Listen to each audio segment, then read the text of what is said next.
Arkansas is recognized. Mr. Speaker, our friends across the aisle want to talk about being serious, but when we marked up this legislation in committee, here are some of the serious amendments that they put out. Number one, they wanted to rename it not the Gulf of America, but the Gulf of Helene after a hurricane.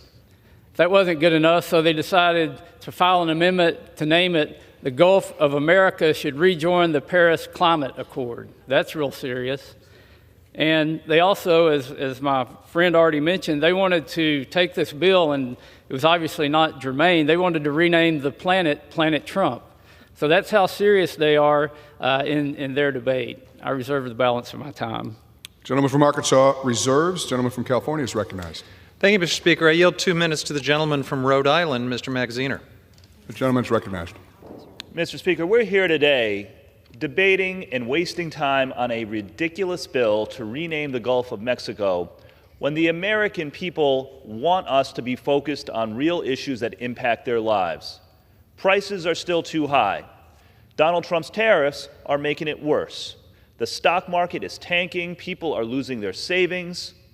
And in the midst of all of this, the Republican majority isn't focused on trying to solve the problems that everyday people care about. Instead, they are focused on stroking the ego of one man, Donald Trump, the man who they would make king.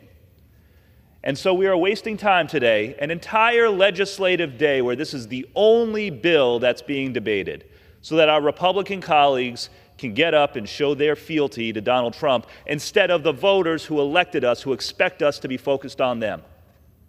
But there's another reason that Republicans are wasting time on this bill, which, by the way, 70% of the American people oppose, is because they want to distract us from what else they are trying to do. They are working on a bill right now that would give trillions of dollars of tax cuts to billionaires like Elon Musk by cutting health care for working people. They don't want to talk about that. That part they only talk about behind closed doors, while they distract the media, the American people, and their own members with this nonsense bill about the Gulf of Mexico.